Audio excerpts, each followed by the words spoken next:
This video is going to look at spatial correlation and show how it relates to reliability analysis, in particular for a long one-dimensional system like a Levy system at the end. But spatial correlation is more fundamental than that. So let's talk a little bit about what correlation means. So soil properties exhibit spatial correlation, meaning that the property tends to be similar as short separation distances. So if you go in and you do a test and you measure strength at one location, the chances are good that the strength is similar just a little bit away from that location. And if you move too far away, then it won't really be similar anymore because of this spatial variability. So correlation is a term we use a lot.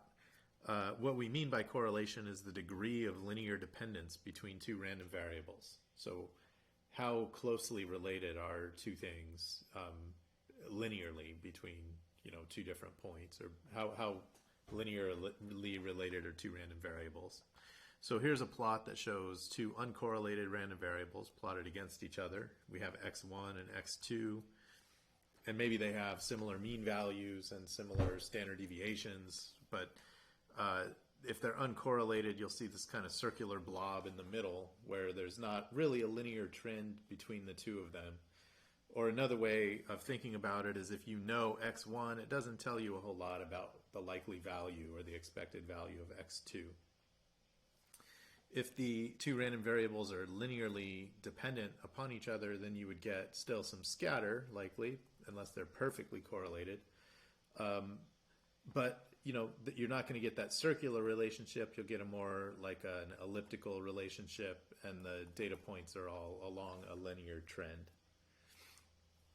So when we come to spatial correlation, which is often what we're interested in for soils, we often relate the correlation coefficient, which is called rho, to the separation distance h between 2 points. So if a random field is said to exhibit homogeneity if the spatial correlation is a function only of the separation distance between 2 points. And there are a couple different functions that we often use to assess that spatial correlation function. So there's the Markov function, which these are both exponential functions. In the Markov function, we have the exponential of minus 2h over alpha, where h is the separation distance and alpha is a correlation length. And the correlation length is defined down here. Sometimes you'll see different forms of these equations. So in particular, the constant is not always 2. Sometimes it's 3. I'm using 2 for a very specific reason. If we integrate this function from 0 to infinity, from minus infinity to infinity, the integration of that is equal to alpha. So that's why I use the 2 in there. So the correlation length is the integral from minus infinity to plus infinity of the correlation function. And we'll look at some relationships for correlation length. Okay, there's some recommendations for correlation length of soil properties depending on different geologies. Okay, and then there's the Gaussian correlation function. That's basically the same as the Markov function, except we square the relationship in here now. And instead of 2, we have a square root of pi inside. So it's square root of pi h over alpha squared. And again, if you integrate this Gaussian function from minus infinity to plus infinity, it will integrate to alpha. So we can directly plug in our correlation length into the correlation function this way. And this is a plot that just shows what those two functions would look like for the same correlation length. The Markov function is steepest right at the beginning. They both start at a correlation of 1 at 0 separation distance. I should probably write that in there. This is 0. And then as you get an increase in separation distance, they vary basically according to the shapes shown there. So initially the Gaussian function's higher, but then it drops down lower than the Markov function. And what spatial correlation tells us is basically how variable the property is over some distance, right? So here's separation distance h, or just distance along some measure if we have a linear system. And then this would be the value of that random field. So what I'm showing is two different random fields, x2 and x1. x2 has a long correlation length, so a fairly big alpha. And what that means is that correlation versus distance is following this blue curve right there. So as you go over a bigger distance, there's more correlation for the blue curve than there is for the red curve. They're more, at a given distance, the blue curve has more spatial correlation. Therefore, there's less frequency. The oscillation is lower frequency. And then the red curve, of course, varies a lot more spatially. So correlation length does depend on geology. In alluvial environments where soil is being deposited under high depositional energy, it can be highly variable over really short distances, just because the process that generated those soil properties is chaotic and highly variable. If you look at clay, like in the Gulf of Mexico, for example, say the Mississippi River is delivering sediment, kind of flows out into the ocean and settles slowly under its own weight. That depositional process is much more sort of structured. It's not very chaotic. So you get much longer correlation distances. Sometimes if you have a boring, let's say you're doing an offshore oil platform, a boring like a kilometer away might be good enough. You could say, oh, well, I have a pretty good sense for what the soil properties are here. Whereas for that alluvial environment, you go 10 meters and the soil might be totally different. So this is something to keep in mind as we do this sort of analysis. All right, and what I'm going to do is present some things from a paper by K.K. Foon and Fred Kolhawi from 1999. And they were really focused a lot on characterizing soil variability and quantifying it. So here's an example. We have 3 layers here, layer 1, layer 2, and layer 3. And then this could be some soil property. Maybe it's a cone tip resistance or shear strength or something like that. And you end up with, this is the measurement, a lot of sort of variability and oscillations. And there's clearly a spatial trend with depth. So this trend we'll call T of Z, and that's how the soil property, sort of the average of the soil property, is varying with depth. And then there's the soil property C, which is the blue function, and then there's some variation about the trend. So if you took the blue line minus the green line, that would give you this W of Z, which is the measure of variability about this trend. It's really important for us to detrend before we quantify spatial variability, standard deviation, and spatial correlation length for variability, because there are a lot of times when we expect there to be a smooth trend with depth. For example, cone tip resistance, for a CPT test is expected to increase with depth just because the effective stress is increasing, so the soil is getting stronger, it gets harder to push the cone in. So that trend with depth needs to be subtracted in order to get a measure of variability about that trend. So here, this is showing just that the actual soil property is actually the sum of 2 things. One is the variation about the trend, and the other one is the trend itself, which is not variable. So W is the variability about the trend is often treated as a stationary random field.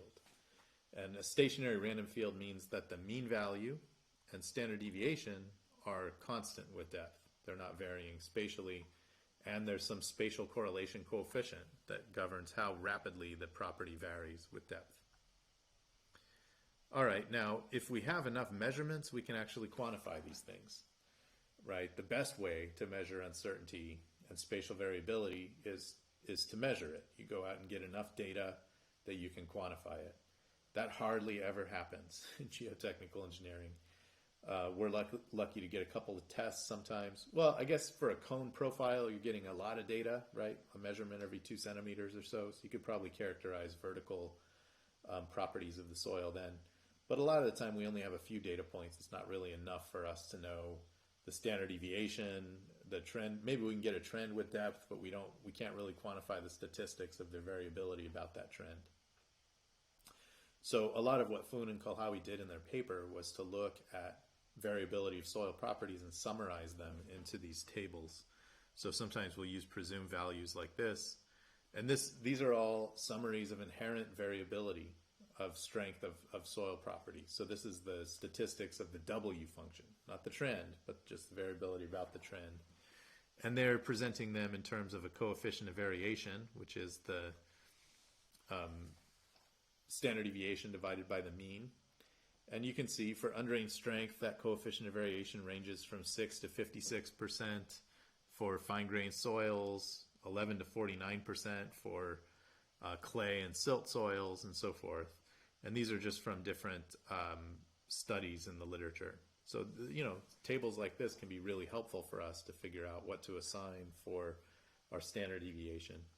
And this mean is the mean of the coefficient of variation. It's not the mean undrained strength or something like that. And then here's some similar data for things like water content, plasticity index, liquidity index, unit weight, relative density, and so forth. And then here's some other ones for field tests, like the cone penetration test, vein shear test, standard penetration test, and dilatometer, and then PMT down here is pressure meter. So this will tell you kind of common values for the coefficient of variation, the standard deviation divided by the mean. And then here they have scale of fluctuation for some geotechnical properties. And this is divided into vertical fluctuation and horizontal fluctuation.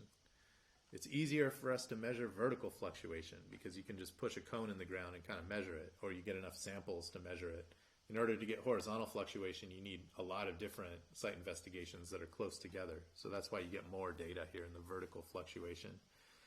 And then here's the scale of fluctuation in meters. So again, this is the integral from minus infinity to plus infinity of the correlation function. And it's ranging from 0.3 meters all the way up to somewhere around 6 meters. For natural water content, undrained strength is 3.8 meters. The cone tip resistance is pretty short correlation lengths vertically in clay. A little longer in sand, but still pretty short. And then the horizontal fluctuation lengths or correlation lengths are much bigger, right? So vertical correlation length tends to be pretty small just because of the way that soil is deposited in fairly thin horizontal layers. And horizontal fluctuation is much longer, so we tend to have, much longer correlation horizontal direction. Now, let's use some of this knowledge to look at a really interesting problem. What we've done so far is kind of illustrated here with this levee. We've been doing two-dimensional cross-sectional analyses of like a single profile. So you could go out and drill some holes here and get soil properties and then construct your two-dimensional cross-section, analyze it in slide. You can do finite element seepage analysis, vary the height of that water over time if you wanted to do a transient seepage. And you could define some statistics. What is the variability of the soil properties in there? And from that, you could get the mean and standard deviation of the margin of safety, right? What is the, actually you get the probability of failure. And what I'm going to call that is the probability of failure of a segment. And what I'm defining as a segment is a short length of levee. So this thing would have potentially a pretty long out of plane distance, right? It's, these systems are often very long relative to their width.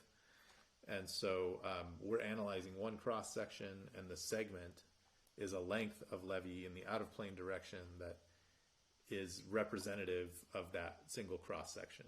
So if you go some distance, up here further, maybe the cross section is different. You would do a different cross section analysis. So the question then, oftentimes we only do one cross section for a whole system.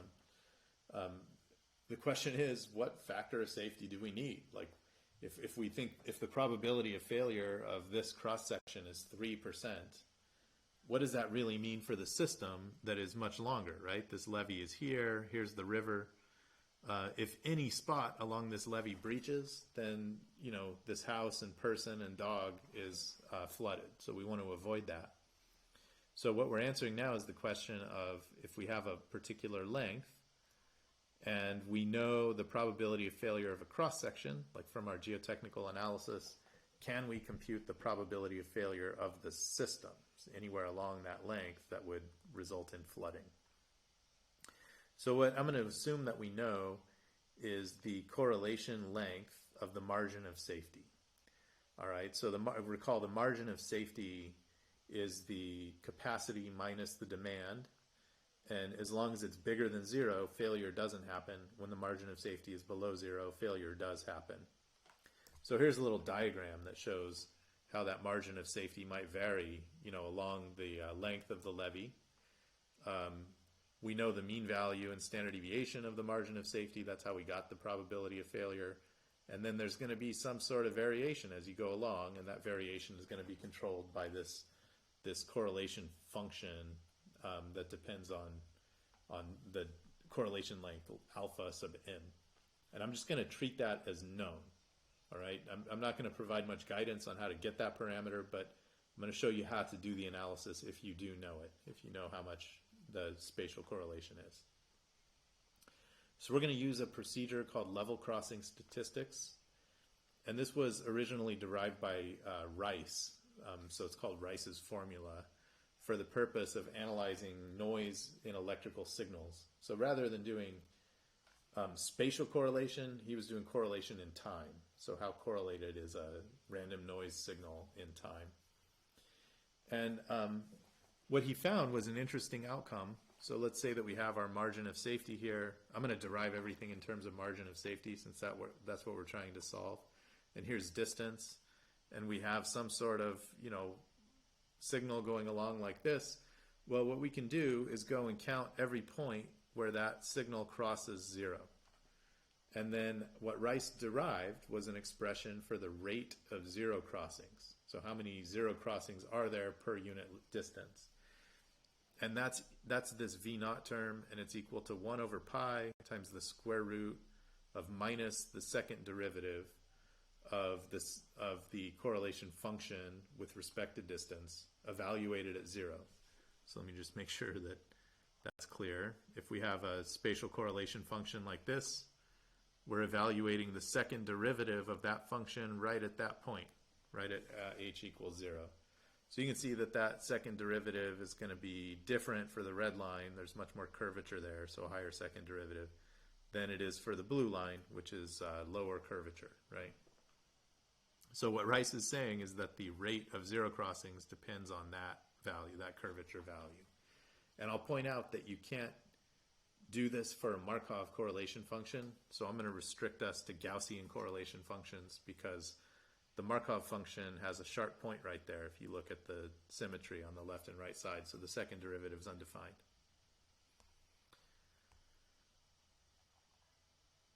Okay, so we know that. Now, what we want to look at is the upcrossing rate, right? We don't, if we look back at this margin of safety, right, there's actually, this little region right there would be a failure region along the levee length. There's two zero crossings. There's a down crossing and then an up crossing. We don't need to count them both. We only need to count up crossings because every point that there's an up crossing means that the levee has failed at that point. So this levee didn't fail twice along the length, only once. So we do the up crossing rate. It's just equal to half of the zero crossing rate. Then it turns out we're not actually interested in this exact problem, right? In this case, the noise has a mean value of 0, and our margin of safety does not have a mean value of 0. By design, we make it have a value that's bigger than 0 because we want it to be safe. We want our design to be safe. So what we need to do is add a constant to our margin of safety and shift it up, and then compute the rate of zero crossings below that mean value. Well, it turns out that that's exactly the same as counting the rate of zero crossings at some other level b. So rather than shifting m up by the mean value b, which is just like mu sub m, I'm just going to count the zero crossings at a level of b. And so that's given by this expression right here. This is the upcrossing rate of a value of b, assuming that this is a Poisson process. So what that means is that if there's a zero crossing or an up crossing at b at one point, the next upcrossing is independent of that, right? So a previous upcrossing doesn't have any, so if you cross right there, it doesn't have any bearing on the probability of a subsequent upcrossing. Okay, and then what we want to do is integrate that rate over some length, right? We want to know what's the probability that you're going to have an upcrossing over some length of system. And so that's equal to this expression right here, where PB of 0 is the probability that we're starting out at a distance above B. So that's just equal to the probability that our segment has failed. And then we have to multiply it by the exponential of minus the upcrossing rate times the length, assuming a Poisson process. All right, so let's define a few things here. PB of 0 in this equation is equal to 1 minus the segment failure probability, which is what we can get out of our slide analysis. The system PB of L is equal to 1 minus the system probability of failure. So that's the probability of having, well, this is the probability of system survival, actually, not failure. So it's 1 minus the probability of failure. So it's the probability that this function will not cross B during that length. And then we can synthesize it all together, and we get this expression right here for the probability of system failure. And this depends on the probability of segment failure, the correlation function of the margin of safety, and the level crossing rate and the standard deviation of the margin of safety. Okay, now I mentioned before this B value is actually equal to mu sub m, right? We're interested in knowing the zero crossing rate of a margin of safety that has a mean value of mu sub m. So if we plug in mu sub m here, then we have a mu over a sigma. Well, that's equal to beta sub m, right? Beta was the reliability index, and you can get that directly out of slide. You run an analysis, it'll provide beta for you. And then we've already specified this function as a Gaussian function, so its second derivative is minus 2 pi over alpha m squared, evaluated at a separation distance of 0. So you just have to do the second derivative and show. I'm not doing the algebra here, but it's fairly easy to get that. So then we get a fairly simple expression now for the probability of failure of a system over some length L, right? So we have the segment probability, which you can get out of slide. We have the beta of the segment, which you can also get out of slide. And then the only other parameter you need to know is how much is the margin of safety varying over your system. And so, you know, you have to give some thought into how to get this number. If your margin of safety, well, if your levy system or whatever linear system you're looking at is resting on alluvium that had this really high depositional energy and was fairly chaotic, it's reasonable to think that the capacity is going to vary quite a bit over short distances. So you would have a low value of M. If it's on this, you know, more sort of organized geologic structure where the soil conditions don't vary a whole lot spatially, then maybe it's longer. We did some empirical work for levee systems in Japan that were shaken by earthquakes, and found that the capacity of those levees to resist earthquake shaking had a spatial correlation function such that this correlation length was a few kilometers. It depended on damage level, but it was between about 3 and 8 kilometers. So I'm not making claims about what that is for other loading conditions like floods and so forth, but this is a framework where if you can get this alpha value, you can now compute the probability of failure of the system given the segment or the two-dimensional cross-sectional properties. And I think it's really important to remember that when we do a 2D analysis, there's a whole other dimension to a lot of problems, whether it's an earth dam, a pipe network, a levee system, you know, whatever it happens to be.